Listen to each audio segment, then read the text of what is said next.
لیکن اس کے ساتھ ساتھ آج خاص طور پہ میں جو اللہ کی مرضی ہے جو لوگ وفات پا جاتے ہیں اس بیماری کی وجہ سے، ان کی میت کی جو ہینڈلنگ ہے اور ان کی جو تدفین ہے اور ان کو جو غسل دینے کے بارے میں جو ہدایات ہیں ان کا میں آپ کے سامنے اعادہ کرنا چاہتا ہوں، ان کو وہ آپ کے سامنے رکھنا چاہتا ہوں۔ سب سے پہلے آپ کو تھوڑی سی تفصیل بتا دوں کہ موجودہ صورتحال ہے کیا۔ پاکستان میں جی اس وقت جو ٹوٹل ٹیسٹ ابھی تک ہو سکے ہیں وہ تقریباً 5,20,000 سے تجاوز کر چکے ہیں، اور اس میں تقریباً 64,000 سے زائد جو ہیں وہ کنفرمڈ کیسز ہیں، اور یہ کیسز جو ہیں جی ان میں بتدریج اضافہ ہو رہا ہے۔ ٹیسٹنگ ہماری جو ہے عید کی چھٹیوں کے دوران ذرا نیچے چلی گئی تھی، لیکن اب وہ بتدریج دوبارہ اوپر جا رہی ہے، اور پچھلے 24 گھنٹوں کے اندر جو ہمارے کیسز کنفرم ہمارے سامنے آئے ہیں وہ 2,636 کیسز ہیں۔ یہ ایک بڑی تعداد ہے، اور اب تک جو پاکستان میں کسی بھی ایک دن جو میکسیمم تعداد کیسز کی ہے یہ وہ نمبر ہے۔ پچھلے 24 گھنٹے کے اندر میکسیمم کیسز جو ہیں پاکستان میں آئے ہیں 2,636۔ لیکن جس طرح عالمی سطح پہ ہم آپ کو بتاتے رہتے ہیں کہ اگر عالمی سطح پہ تقریباً 60 لاکھ لوگ جو ہیں وہ اگر اس وبا سے ان کو یہ کنفرمیشن ہے ان کیسز کے بارے میں عالمی سطح پہ، تو ان میں 3,62,000 سے زائد وفات ہو چکی ہیں، لیکن ان میں جو ٹوٹل کنفرمڈ کیسز ہیں ان میں تقریباً 43% جو کہ تقریباً 25 لاکھ کے قریب لوگ بنتے ہیں، یہ بالکل ریکور بھی ہو چکے ہیں۔ پاکستان میں بھی یہی صورتحال تقریباً کہ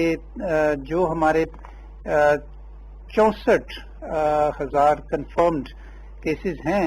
ان میں سے تقریباً 35% جو ہیں وہ مکمل طور پہ ریکور ہو چکے ہیں۔ لیکن اس کے ساتھ ساتھ جو ہمارے ہاں ڈیتھس ہیں، جو وفات ہو رہی ہیں، ان میں بتدریج اضافہ ہو رہا ہے۔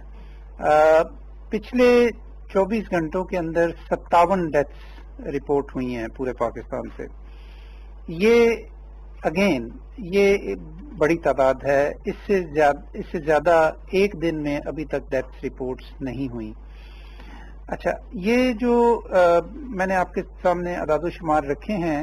ان کو اگر میں خلاصتاً آپ کے سامنے مختصراً رکھوں تو 3 چیزیں واضح ہو رہی ہیں کہ میکسیمم کیسز پچھلے 24 گھنٹے کے اندر، جو اس وقت ہماری اعداد و شمار کے مطابق جو میکسیمم نمبر آف پیشنٹس جو ہیں جو وینٹیلیٹرز پہ ہیں، یہ بھی وہ تعداد ہے کہ جو کسی بھی 24 گھنٹے میں سب سے زیادہ ہے، اور یہ اس وقت 157 جو ہیں لوگ وہ وینٹیلیٹرز پہ ہیں پاکستان کے مختلف شہروں کے، یہ بھی میکسیمم تعداد ہے، اور جو ڈیتھ ہیں 57 ایک دن میں، وہ بھی میکسیمم تعداد ہے۔ تو یقیناً یہ وبا پھیل بھی رہی ہے، اس کے کیسز بھی زیادہ رپورٹ ہو رہے ہیں اور ڈیتھس بھی زیادہ رپورٹ ہو رہی ہیں، اور وینٹیلیٹرز کے اوپر خاص طور پہ جو لوگ ہیں ان کی تعداد میں بھی اضافہ ہو رہا ہے۔ وینٹیلیٹرز پہ ناظرین کسی کا ہونا جو ہے وہ اس بات کی نشاندہی کرتا ہے کہ وہ شدید بیماری کی صورتحال ہے، ان کے پھیپھڑے کام نہیں کر رہے تو ان کو ایک مصنوعی مشین کے اوپر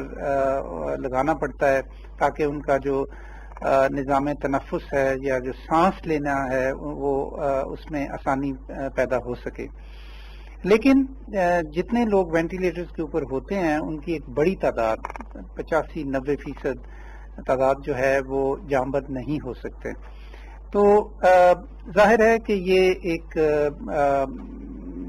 بگڑتی ہوئی صورتحال ہے یقیناً، اور اس کا ہم اظہار آپ کے ساتھ پہلے بھی کر چکے ہیں کہ ابھی پاکستان میں کیسز اور اموات جو ہیں ان کے بڑھنے کا امکان ہے، لہذا اس میں بہت زیادہ تعجب کی ضرورت نہیں. لیکن جو اہم بات ہے یہاں پہ وہ یہ ہے کہ کیا ہمارا ہیلتھ سسٹم جو ہے یا جو ہمارے ہسپتال ہیں ان میں مناسب مقدار میں ہمارے پاس بیڈز موجود ہیں، خاص طور پہ جو کریٹیکل کیئر میں یا آئی سی یوز میں جو بیڈز ہیں ان کی کیا صورتحال ہے. تو وہ صورتحال جو ہے یقیناً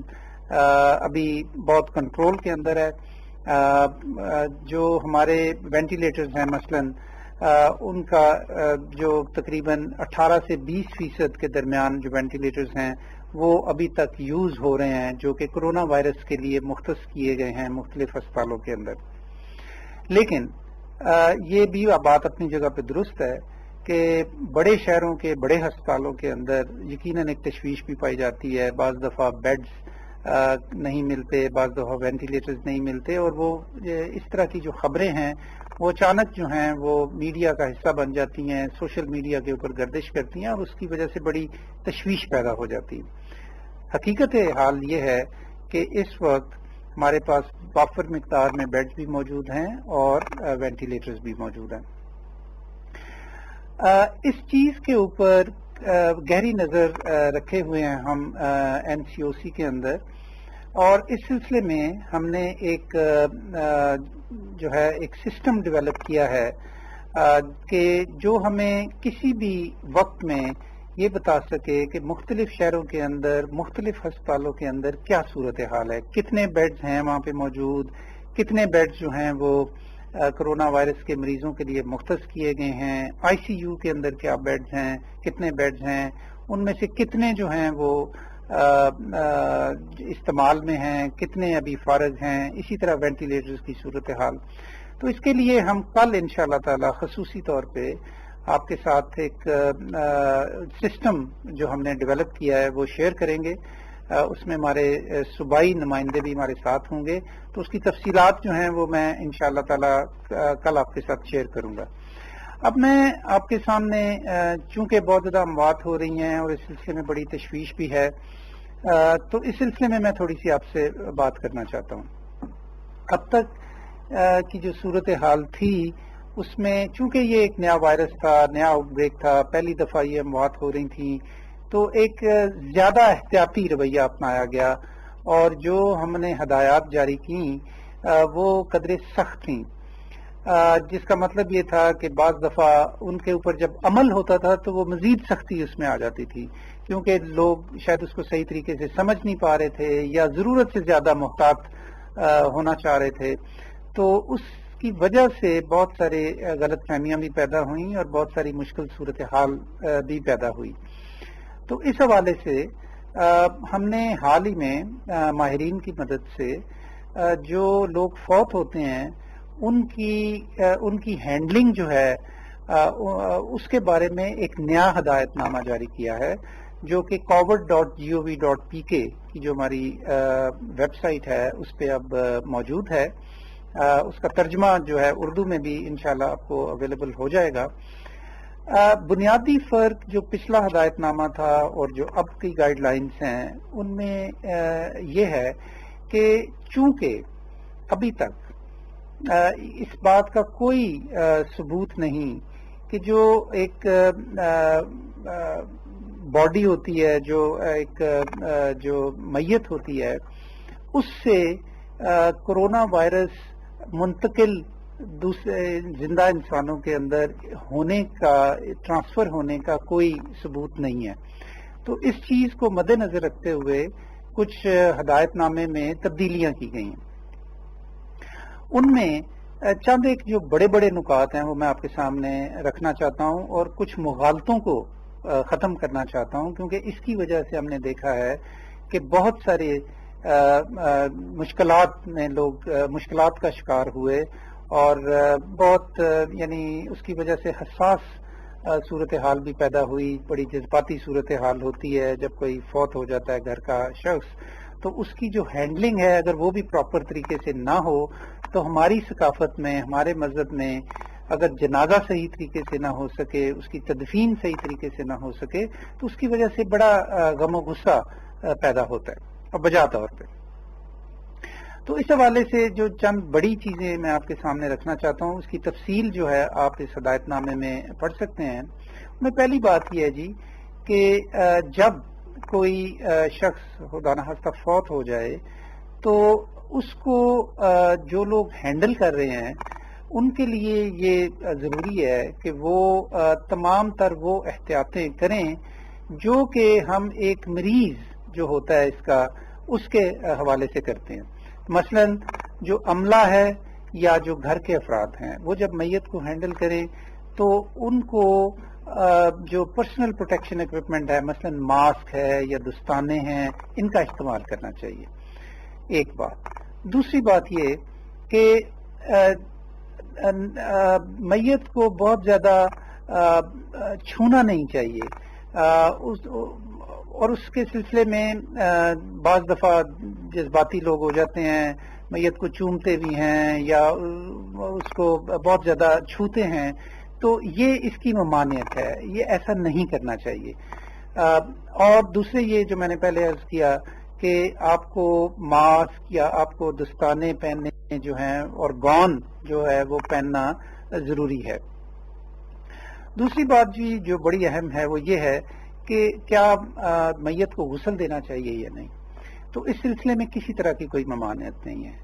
آپ بہت احتیاطی رویہ اپناتے ہوئے میت کو غسل بھی دے سکتے ہیں، جو کہ ہمارے مذہب میں جو طریقہ ہے اس کے مطابق. لیکن اس میں بھی جو لوگ جن لوگوں کے یہ کام سپرد کیا جائے کہ وہ میت کو غسل دیں تو ان کو بہت زیادہ احتیاط کی ضرورت ہے. ان کو بھی ماسک پہننا چاہیے، ان کو بھی گون پہننا چاہیے، ان کو بھی دستانے پہننے چاہیے. اور اگر اس میں کوشش یہ کرنی چاہیے کہ پانی کے چھینٹے نہ اڑیں، اور اگر اس بات کا امکان ہو تو آپ کو جو گوگلز ہیں یا جس کو ہم شیلڈ کہتے ہیں، فیس شیلڈ، اگر وہ پہن لی جائے تو بہت اچھی بات ہے. اور چونکہ جب غسل دیا جاتا ہے تو اس بات کا امکان تو ہوتا ہے کہ کچھ چھینٹیں اڑے، لہذا گوگلز بھی ضرور اگر پہنی جائیں تو بہت اچھا ہے. تیسری چیز یہ ہے جی کہ ہمیں کفن جو ہے میت کے لیے وہ استعمال کرنا چاہیے یا نہیں کرنا چاہیے. تو اس سلسلے میں بھی قطعاً کوئی ممانعت نہیں ہے. جس طرح ہم عام میت کو کفن پہناتے ہیں اسی طریقے کے مطابق ہمیں کووڈ-19 یا کرونا وائرس کی وجہ سے اگر کوئی شخص فوت ہوا ہے تو اس کو بھی اسی طرح غسل بھی دینا چاہیے ان احتیاطوں کے ساتھ جن کا میں نے ذکر کیا، اور ان کو کفن بھی پہنانا چاہیے. اس کے بعد کا مرحلہ یہ ہے کہ ظاہر ہے کہ میت کو ٹرانسپورٹ کرنا ہوتا ہے قبرستان تک، تو اس کے لیے بھی احتیاط سے بالکل عام طریقے سے آپ میت کو ٹرانسفر کریں، قبر تک لے کر جائیں، اور وہاں پہ ظاہر ہے کہ پھر جو ہے میت کو قبر میں اتارنا ہوتا ہے. اس کے لیے بھی جو لوگ یہ ذمہ داری لیں کہ انہوں نے اس میت کو اٹھا کے قبر میں اتارنا ہے، ان کے لیے احتیاط ضروری ہے. ان کے لیے ماسک پہننا ضروری ہے، ان کے لیے دستانے پہننے ضروری ہیں. اگر وہ گون بھی پہنے تو بہت اچھی بات ہے. اچھا، وہ جب قبر میں اتار دیں تو اس کے بعد ظاہر ہے کہ ان کو دفنایا جاتا ہے، مٹی ڈالی جاتی ہے، اور اس کے بعد پھر جنازہ، اس سے پہلے جنازہ بھی پڑھا جاتا ہے. تو اس میں ہم آپ کو یہ بتانا چاہتے ہیں کہ چونکہ ہم یہ کہتے ہیں کہ پرہجوم کوئی بھی جگہ نہیں ہونی چاہیے اور ہجوم پہ ممانعت بھی ہے، تو جو جنازے ہیں وہ بھی مختصر ترین ہونے چاہیے. دوسرے لفظوں میں یہ بھی کہہ رہا ہوں کہ گھر کے افراد کو، جو قریبی فیملی کے لوگ ہیں، ان کو جنازہ میں جانے اور جنازہ پڑھنے اور میت کی ہمراہی کرنے میں کسی قسم کی کوئی ممانعت نہیں ہے. یہ بہت ضروری ہے کیونکہ بعض جگہوں کے اوپر بالکل ایڈمنسٹریشن جو ہے وہ ٹیک اوور کر لیتی ہے باڈی کو، اور وہ اپنے طور پہ سارا کچھ کرتے ہیں اور لوگوں کو، فیملی ممبرز کو بھی اجازت نہیں دیتے. یہ پچھلی ہدایات میں بھی نہیں تھا ویسے تو، لیکن اگر ایسا ہوتا رہا ہے تو غلط ہوتا رہا ہے. اور اب نئے ہدایت نامے میں ہم نے بالکل وضاحت کے ساتھ یہ لکھ دیا ہے کہ جو قریبی فیملی ممبرز ہیں وہ بالکل ہمراہ جا سکتے ہیں، جنازہ پڑھ سکتے ہیں. ظاہر ہے وہی سوشل ڈسٹینس ان کو رکھنا چاہیے، ماسک پہننا چاہیے، اور کم سے کم لوگ ہونے چاہیے. قریب ترین جو خاندان کے لوگ ہیں صرف وہ ہونے چاہیے. تو وہ بالکل وہاں پہ جا سکتے ہیں اور جنازہ پڑھ سکتے ہیں. یہ چند وہ موٹی موٹی باتیں میں نے آپ کو بتائی ہیں کہ جن کو اگر جن پہ عمل انہی احتیاطوں کے ساتھ کیا جائے جن کا میں نے ذکر کیا ہے، تو وہ جو ایک غم و غصہ لوگوں کے اندر پایا جاتا ہے، بلا ضرورت جو مطلب پابندیاں لگائی گئیں پچھلے دور میں جنازوں کے اوپر یا میت کے دفنانے کے حوالے سے، تو اس کی وجہ سے جو غم و غصہ تھا، میرا خیال ہے کہ اب اگر ان نئی ہدایت نامے کے مطابق میت کو ہینڈل کیا جائے تو یہ صورتحال پیدا نہیں ہوگی اور لوگوں کو اس سلسلے میں آسانی آئے گی. تو اس سلسلے میں اگر آپ مزید جاننا چاہتے ہیں تو یہ پورا ہدایت نامہ ہماری ویب سائٹ کے اوپر موجود ہے.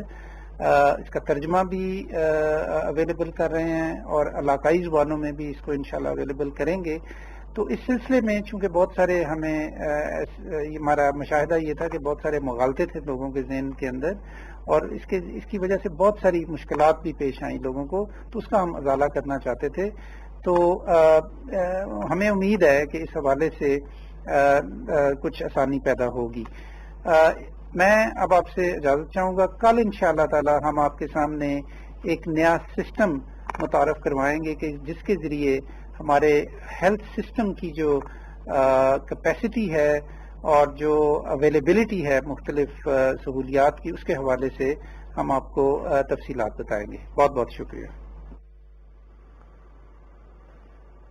معاون خصوصی صحت ڈاکٹر ظفر مرزا اسلام آباد میں نیوز بریفنگ دے رہے تھے. انہوں نے بتایا کہ اس وقت پاکستان میں کرونا کے کیسز کی تعداد 64,000 سے تجاوز کر گئی ہے. پچھلے 24 گھنٹوں میں پاکستان میں کسی بھی ایک دن میں سب سے زیادہ 2,636 نئے کیسز رپورٹ ہوئے ہیں، جبکہ 57 افراد گزشتہ 24 گھنٹوں میں جاں بحق ہوئے ہیں. انہوں نے بتایا کہ پاکستان میں جب سے کرونا کیسز کی اموات کا سلسلہ شروع ہوا ہے تو یہ کسی بھی ایک دن میں سب سے زیادہ تعداد ہے. ساتھ ہی ساتھ انہوں نے بتایا کہ عالمی سطح پر بھی کرونا وائرس کی وجہ سے 3,62,000 ہلاکتیں ہو چکی ہیں.